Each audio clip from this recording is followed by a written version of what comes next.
১২৫ আসনে প্রাথমিক প্রার্থী ঘোষণা করেছে জাতীয় নাগরিক পার্টি এনসিপি।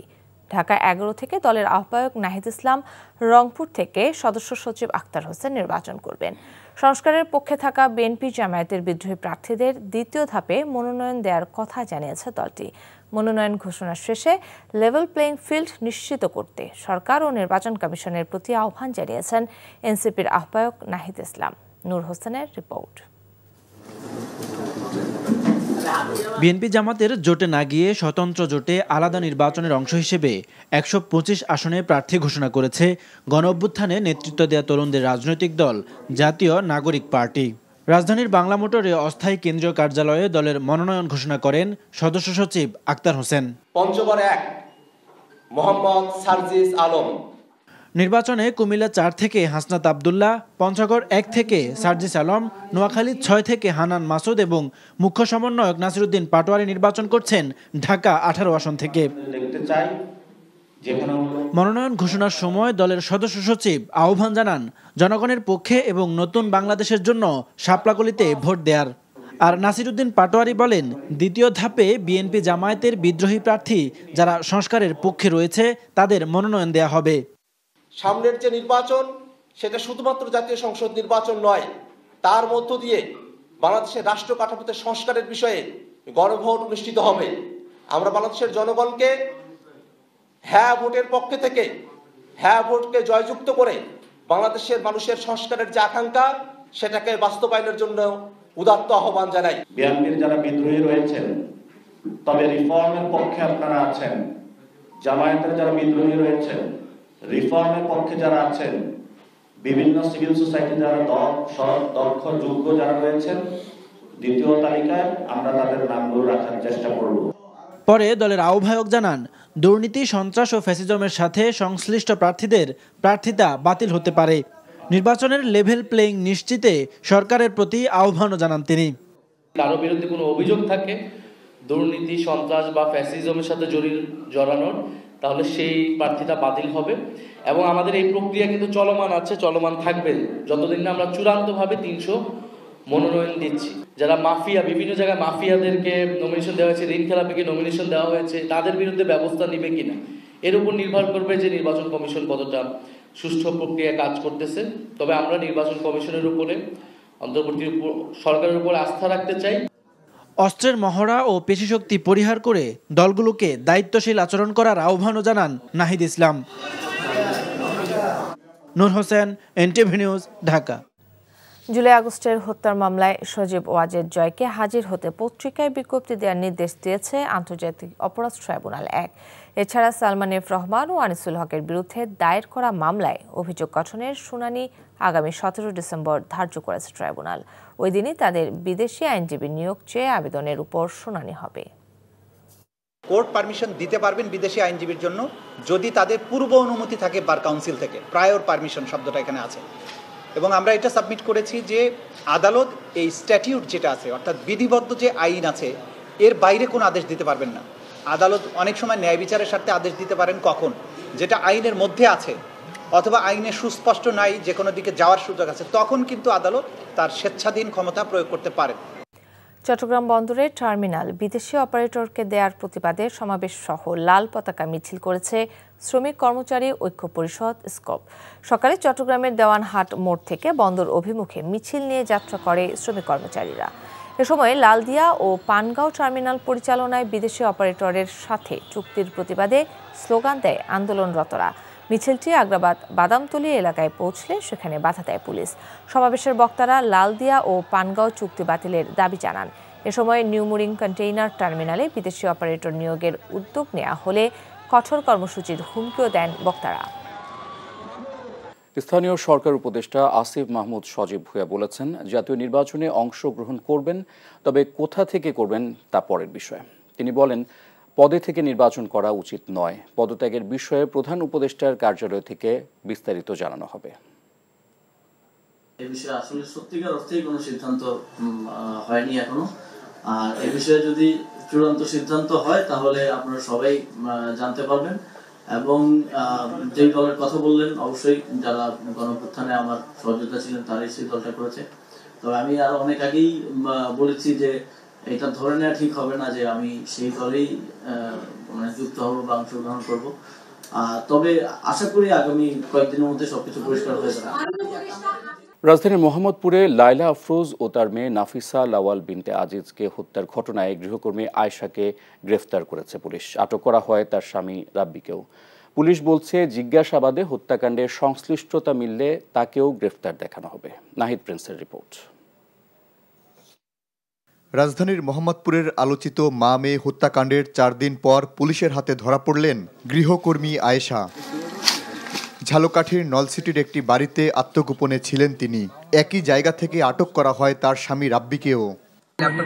মোবাইল টোবাইল এগুলো নিয়ে আসলে হয়তো পরে টাকা পাইবো, আমরা দিব, ঠিক আছে। কিন্তু ওই যে নিয়ে আসার সময় মানে সব কিছু কমপ্লিট নিয়ে আসবো, এই সময় মনে হয় ম্যাডাম পিছন থেকে আটকাইছে। যাই হোক ওই ধস্তাধস্তি ঠেরে ও বাইচা চিন্তা করছে যেটা আটকাইছে, বাসন লাগবো, বাইচা আসার চিন্তায় ও ওই মানে দেখে নাই তো ছিল সামনের দিক পিছের দিকে, যতক্ষণ না ছাড়ছে ততক্ষণ মারছে। 4 দিন আগে মোহাম্মদপুরের একটি ফ্ল্যাটে কাজে যোগ দিয়েছিলেন আয়েশা। কাজ নেওয়ার সময় কোনো স্থায়ী ঠিকানাও দেননি তিনি। তবুও গোয়েন্দাদের তথ্যেই শেষ পর্যন্ত মেলে তার অবস্থান। 8 ডিসেম্বর সকালে মোহাম্মদপুরের এই বাসাতেই খুন হন লায়লা আফরোজ ও তার 9ম শ্রেণী পড়ুয়া মেয়ে নাফিসা লাওয়াল বিনতে আজিজ। সিসিটিভি ফুটেজে দেখা যায় সকাল 7:51 বোরকা পরা আয়েশা ফ্ল্যাটে ঢুকছেন, আর 9:35 বেরিয়ে আসেন একেবারে ভিন্ন চেহারায়। বোরকা খুলে পরে নিয়েছিলেন নিহত নাফিসার স্কুল ড্রেস, কাঁধে ছিল ব্যাগ, মুখে মাস্ক, ছিল ছদ্মবেশে বেরিয়ে যাওয়ার চেষ্টা। সুরতহাল প্রতিবেদনে লায়লা আফরোজের শরীরে 30টি এবং মেয়ের শরীরে 4টি ছুরিকাঘাতের চিহ্ন পাওয়া গেছে। নির্মমতার এমন মাত্রা তদন্তকে আরও জটিল করেছে। না, আমরা সুরতহালে যেটা বলেছি যে শরীরে 30টা আঘাতের চিহ্ন ছিল মায়ের, আর মেয়ের গায়ে 6টা আঘাতের চিহ্ন ছিল। অর্থাৎ এটা একটা ব্রুটাল কিলিং, মানে খুব বিভৎস হত্যা। তো শুক্রিয়া ডিসি স্যারের নেতৃত্বে আমরা এটা উদ্ঘাটন করতে পেরেছি এবং আসামিকে আমাদের গ্রেপ্তার করে হেফাজতে নিয়েছি। Nahid Prince, NTV news, Dhaka.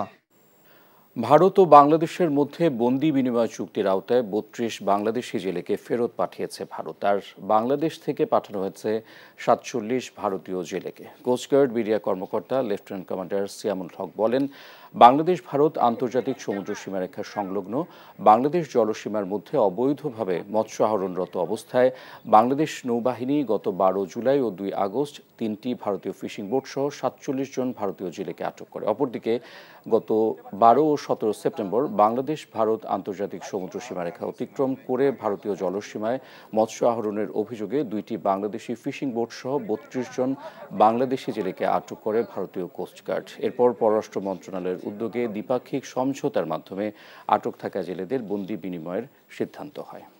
2024-এর গণঅভ্যুত্থানের প্রথম শহীদ আবু সাইদের জন্মদিন আজ। 2001 সালের এই দিনে রংপুরের পীরগঞ্জে জন্মগ্রহণ করেন আবু সাইদ। বাবা মকবুল হোসেন ও মা মনোয়ারা বেগমের সন্তানদের 9 ভাই ও 3 বোনের মধ্যে সবচেয়ে ছোট ছেলে ছিলেন আবু সাইদ। শিক্ষা জীবনে সফলতার সাথে মাধ্যমিক ও উচ্চ মাধ্যমিকের গণ্ডি পেরিয়ে বেগম রোকেয়া বিশ্ববিদ্যালয়ের ইংরেজি বিভাগে ভর্তি হন। 24-এর গণঅভ্যুত্থানে পালন করেন সক্রিয় ভূমিকা। এ সময় স্বৈরাচার শেখ হাসিনার পুলিশ বাহিনীর হাতে নির্মমভাবে হত্যার শিকার হন। ত্রয়োদশ জাতীয় নির্বাচন ও গণভোটের তফসিল ঘোষণা হচ্ছে কাল। বৃহস্পতিবার সন্ধ্যা 6টায় জাতির উদ্দেশ্যে ভাষণে এ বিষয়ে বিস্তারিত জানাবেন প্রধান নির্বাচন কমিশনার। বুধবার রাষ্ট্রপতি মোহাম্মদ শাহাবুদ্দিনের সঙ্গে সাক্ষাৎ করে কমিশনের সার্বিক প্রস্তুতির বিষয়ে জানান সিএসি। ইতিমধ্যে ভাষণ রেকর্ড হয়েছে। নিয়ামুল আজিজ সাদেকের রিপোর্ট। জাতীয় নির্বাচনের ট্রেনে নির্বাচন কমিশন তফসিল ঘোষণার মধ্য দিয়ে সব দলের সমসুযোগ নিশ্চিতকরণ, আইন শৃঙ্খলা পরিস্থিতির উন্নতিতে ম্যাজিস্ট্রেট নিয়োগ, ভোট কেন্দ্র স্থাপন ও ভোট গ্রহণ নির্বিঘ্ন করতে সব ধরনের ব্যবস্থা নিশ্চিত করে দেওয়ার প্রতিশ্রুতি দিয়েছে ইসি। দুপুরে রাষ্ট্রপতি মোহাম্মদ শাহাবুদ্দিনের সঙ্গে সাক্ষাৎ করেন প্রধান নির্বাচন কমিশনার এএমএম নাসির উদ্দিনের নেতৃত্বে কমিশনারগণ। বঙ্গভবনে এ নিয়ে আনুষ্ঠানিক কোনো প্রতিক্রিয়া জানাননি তারা। পরে সচিব বলেন, নির্বাচনের সার্বিক প্রস্তুতি নিয়ে সন্তুষ্ট রাষ্ট্রপতি। আমাদেরকে বলেছেন যে নির্বাচন কমিশন এগিয়ে যাচ্ছে এবং একটা ভালো, সুষ্ঠু এবং অর্থবহ নির্বাচনের জন্য যতটুকু সাহায্য, সহযোগিতা এবং সহানুভূতি ওনার দিক থেকে প্রয়োজন দেওয়ার সুযোগ আছে, উনি তার থেকে বেশি ছাড়া কম দিবেন না। রাষ্ট্রীয় সম্প্রচার মাধ্যম বিটিভি ও বাংলাদেশ বেতারে দুপুরে সিইসির ভাষণ রেকর্ড করা হয়। পরে সচিব জানান, তফসিলের বিষয়ে সিদ্ধান্তের কথা। আগামীকাল সন্ধ্যা ৬টার সময় তফসিল ঘোষণা করা হবে।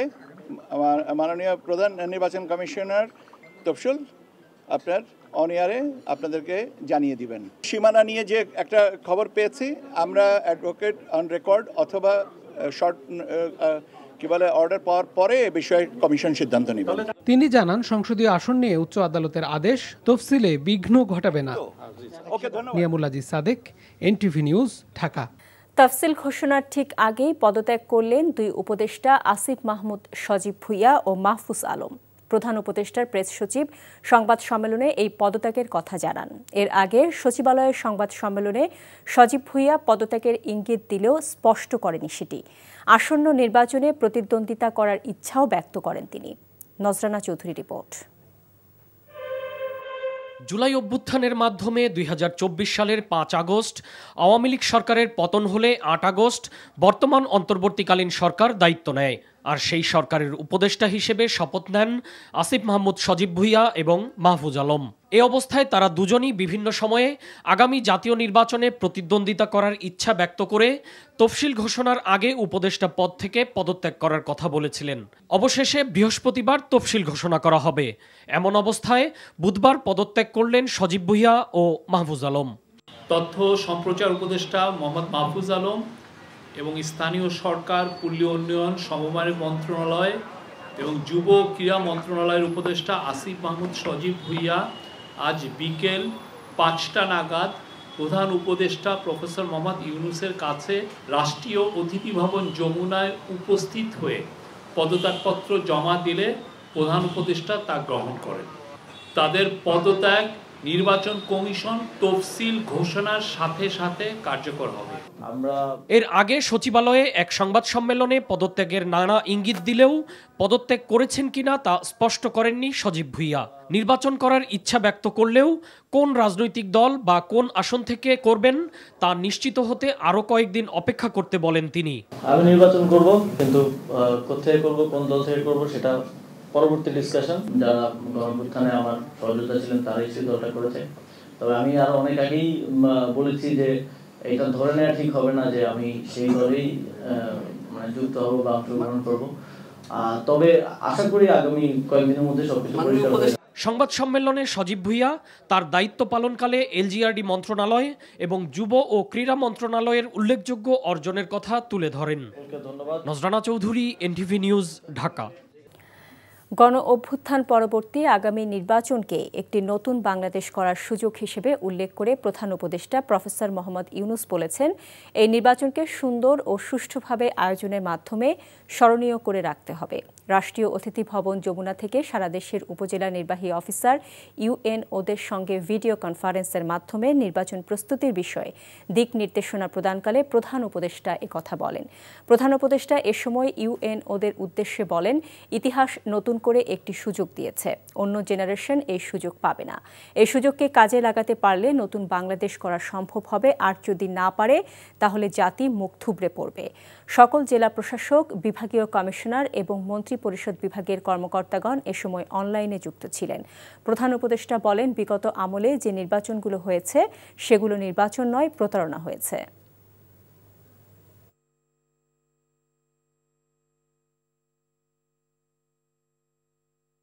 গত ৩ বার যে নির্বাচন হয়েছে সেটাও নির্বাচন, সেখানে নির্বাচিত হয়ে লোক সংসদে গেছে, কিন্তু আজকেও আরো বহুদিন ধরে সারা জাতি স্মরণ করবে সেগুলো তামাশা হয়েছে, প্রহসন হয়েছে, নির্বাচন হয় না। যে কোনো সুস্থ মস্তিষ্কের মানুষ বলবে ওটা কোনো নির্বাচন তো নয়, এটা জাতির সঙ্গে প্রতারণা করা হয়েছে।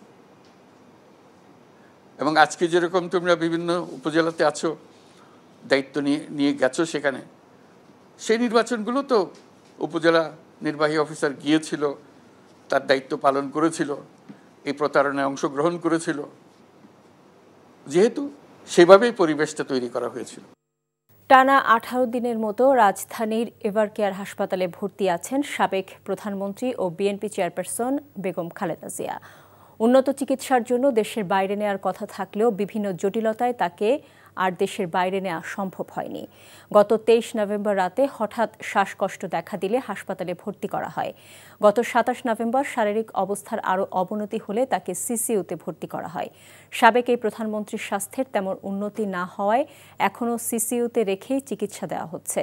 দেশি বিদেশি চিকিৎসকদের সমন্বয়ে গঠিত মেডিকেল বোর্ডের অধীনে চিকিৎসা চলছে খালেদা জিয়ার। পাশাপাশি তার স্বাস্থ্যের দেখভাল করছেন পুত্রবধূ ডাক্তার জুবাইদা রহমান।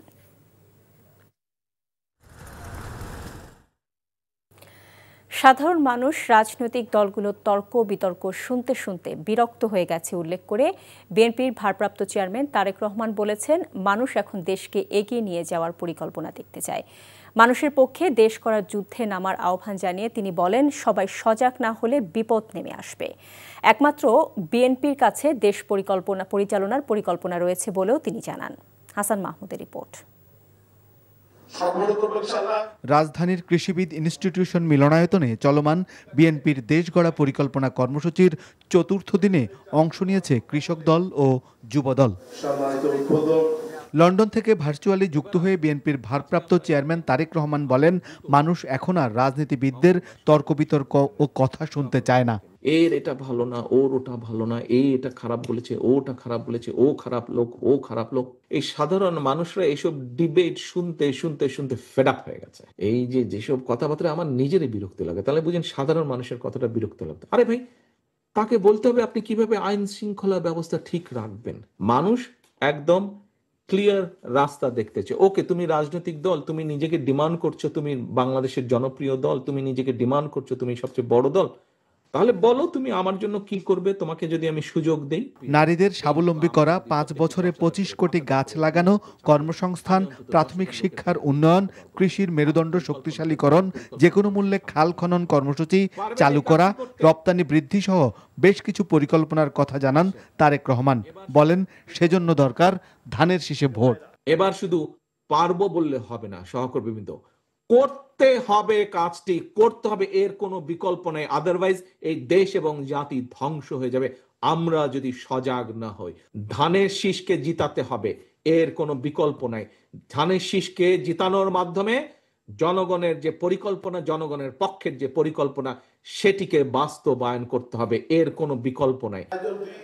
এর আগে দেশ গড়ার পরিকল্পনা কর্মসূচিতে অংশ নেন বিএনপির সিনিয়র নেতারা। এই দেশের জন্য দেশনেত্রী বেগম খালেদা জিয়ার এই মুহূর্তে এত প্রয়োজন যে একজন স্বীকৃত অভিভাবক বাংলাদেশের। 31 দফা সংস্কার ও দেশ গড়ার পরিকল্পনা বাস্তবায়নে জনগণকে সম্পৃক্ত করার আহ্বান জানান বক্তারা। Hasan Mahmud, NTV news, Dhaka. July August হত্যা মামলায় হাসিনা পুত্র সজীব ওয়াজেদ জয়কে হাজির হতে পত্রিকায় বিজ্ঞপ্তি দেওয়ার নির্দেশ দিয়েছে আন্তর্জাতিক অপরাধ ট্রাইব্যুনাল 1। এছাড়া সালমান এফ রহমান ও আনিসুল হকের অভিযোগ গঠনের শুনানি আগামী 17 ডিসেম্বর ধার্য করেছে ট্রাইব্যুনাল। বিদেশি আইনজীবী নিয়োগ চেয়ে তাদের আবেদনের শুনানি ওই দিনই হবে। তামজিদ সুমনের রিপোর্ট।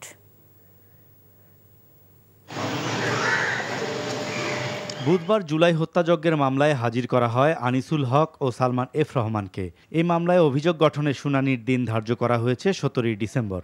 আনুষ্ঠানিক বিচার প্রক্রিয়া শুরুর আগে বিদেশি আইনজীবী নিয়োগ চেয়ে ট্রাইব্যুনালে আবেদন করেছেন এই দুই আসামি। তবে এ বিষয়ে পরে সিদ্ধান্ত দেওয়ার কথা জানিয়েছে আন্তর্জাতিক অপরাধ ট্রাইব্যুনাল 1। বিদেশি আইনজীবী নিয়োগ করার বিধান আমাদের ইন্টারন্যাশনাল ক্রাইমস ট্রাইব্যুনাল অ্যাক্টে রাখা হয়েছে, কিন্তু সেটা একটা শর্ত জুড়ে দেওয়া আছে, যদি তাদের পূর্ব অনুমতি থাকে বার কাউন্সিল থেকে। প্রায়র পারমিশন শব্দটা এখানে আছে, কিন্তু ওনারা করেছেন কি, ওনারা এসে কোর্টের কাছে আগে আসছেন এবং আমরা এটা সাবমিট করেছি যে আদালত এই স্ট্যাটিউট যেটা আছে, অর্থাৎ বিধিবদ্ধ যে আইন আছে, এর বাইরে কোনো আদেশ দিতে পারবেন না। তা আদালত এটা শুনেছে, দুই পক্ষকে শুনে পরবর্তীতে এটা আদেশ দেবেন বলেছে। এদিন ইন্টারনেট বন্ধ করে হত্যাযজ্ঞের সহায়তা করা এবং লাশ ও আলামত গুমের মামলায় হাজির করা হয় সাবেক আইসিটি প্রতিমন্ত্রী জুনায়েদ আহমেদ পলককে। আর হাজির না হওয়া হাসিনা পুত্র সজীব ওয়াজেদ জয়কে হাজির করতে পত্রিকায় বিজ্ঞপ্তি দেওয়ার নির্দেশ দেওয়া হয়েছে বলে জানান চিফ প্রসিকিউটর তাজুল ইসলাম। গোটা দুনিয়ার কাছ থেকে এই গণহত্যার তথ্য লুকানোর চেষ্টা করেছিল, সেটার মাস্টার মাইন্ড কিন্তু সে সজীব ওয়াজেদ জয়, এবং সেটা বাংলাদেশে থেকে এই পরিকল্পনার বাস্তবায়ন করেছেন জুনায়েদ আহমেদ পলক। আগামী 17 ডিসেম্বর পত্রিকা বিজ্ঞপ্তি অন্তে এটাকে আবার রিপোর্ট আকারে দাখিল করার জন্য ট্রাইব্যুনালে দাখিল করার জন্য নির্দেশ দেওয়া হয়েছে। 17 তারিখে এটার উপরেও পরবর্তী আদেশ দেওয়া হবে। এদিকে আবু সাইদ হত্যা মামলায় সাক্ষ্য দিয়েছে আরও 2 জন। এই নিয়ে এই মামলায় সাক্ষী দিলেন 24 জন। Tamjid Sumon, NTV news, Dhaka. অনুমোদনহীন মোবাইল ফোন আমদানি বন্ধের বিরুদ্ধে বিটিআরসির নেয়া NEIR পলিসি সংস্কার এবং মুঠোফোনের উন্মুক্ত আমদানির সুযোগের দাবিতে রাজধানীর কাউরান বাজারের সার্ক ফোয়ারা মোড় অবরোধ করে বিক্ষোভ করছেন ব্যবসায়ীরা। এতে ওই সড়ক দিয়ে চলাচলকারী চরম ভোগান্তিতে পড়েছেন। বিকেল 5:30টায় ব্যবসায়ীরা সড়ক অবরোধ করে বিক্ষোভ শুরু করেন। অবরোধের কারণে বন্ধ রয়েছে যান চলাচল। বিক্ষোভকারীরা সড়কে আগুন জ্বালিয়ে যানবাহন ভাঙচুর করেছেন বলে জানা গেছে। ব্যবসায়ীদের দাবিগুলোর ভেতর রয়েছে NEIR সংস্কার, সিন্ডিকেট প্রথা বাতিল এবং বিদেশ থেকে আমদানি ফোনে কর হার কমানো। তাদের অভিযোগ, NEIR বাস্তবায়িত হবে মোবাইল ফোন ব্যবসায়ীরা। সরকারের সিদ্ধান্ত অনুযায়ী টেলিযোগাযোগ খাতে নিরাপত্তা নিশ্চিত এবং অনিবন্ধিত মোবাইল ফোনের ব্যবহার রোধ করতে আগামী 16 ডিসেম্বর থেকে বিশেষ ব্যবস্থা চালু হওয়ার কথা রয়েছে, যেখানে রেজিস্ট্রেশনবিহীন মোবাইলগুলোকে বন্ধ করে দেওয়া হয়। রাজশাহীর তানোরে গভীর নলকূপের প্রায় 50 ফুট গভীরে পড়ে আটকে পড়েছে 2 বছরের এক শিশু। দুপুর 1টার দিকে তানোর উপজেলার কোয়েলহাট গ্রামে মায়ের সাথে খেলতে এসে গভীর নলকূপের খোলা মুখ দিয়ে ভেতরে পড়ে যায় শিশু সাজেদ। খবর পেয়ে দুপুর 1:45 থেকে ফায়ার সার্ভিসের একটি ইউনিট ঘটনাস্থলে পৌঁছায়। তবে ভেকু না থাকায় উদ্ধার অভিযান শুরু করতে দেরি হয়। পরে ফায়ার সার্ভিসের আরও 2টি ইউনিট এবং ভেকুর সমন্বয়ে উদ্ধার অভিযান চলছে। ফায়ার সার্ভিসের রাজশাহী জেলার সহকারী পরিচালক দিদারুল আলম জানান, এখন পর্যন্ত শিশুটি জীবিত আছে বলে মনে হচ্ছে। তাকে অক্ষত উদ্ধারের জন্য সর্বোচ্চ চেষ্টা করা হচ্ছে। অক্ষত যদি ভিকটিম যদি আমরা উদ্ধার করতে চাই, তাহলে আমাদের এক্সকেভেটর ছাড়া একে উদ্ধার করা সম্ভব না। আমাদের অন্য কোনো আমরা প্রসেস আছে। যদি লাইভ ভিকটিম যদি মৃত যদি থাকে বলে মনে হইতো, তাহলে আমরা অন্য প্রসেস করতাম। আমরা মনে করি ভিকটিম হয়তো জীবিত আছে, এই জন্য আমরা এক্সকেভেটরের মাধ্যমে মাটি খনন করে আমরা ভিকটিম আমরা উদ্ধার করার চেষ্টা করছি। আন্তর্জাতিক মানবাধিকার দিবস উপলক্ষে আওয়ামী ফ্যাসিবাদী আমলের মানবাধিকার লঙ্ঘন শীর্ষক তথ্যচিত্র প্রদর্শনী করেছে ইসলামী ছাত্র শিবির। ঢাকা রিপোর্টার্স ইউনিটিতে তথ্যচিত্র প্রদর্শনীতে আওয়ামী শাসনামলে সংঘটিত গুম, হত্যা, বেআইনি আটক, নির্যাতন সহ বিভিন্ন মানবাধিকার লঙ্ঘনের চিত্র উপস্থাপন করা হয়। বক্তারা এসব ঘটনার নিরপেক্ষ তদন্ত, ভুক্তভোগীদের পুনর্বাসন এবং দায়ীদের বিচারের আওতায় আনার দাবি জানায়। সেমিনারে বক্তারা গুমের শিকার শিবির নেতাদের সন্ধান দাবি করেন। বলেন, শিবিরকে দমন করতে আদর্শিকভাবে না পেরে হাসিনার মতোই রাজাকার ট্যাগ দিচ্ছে একটি দল।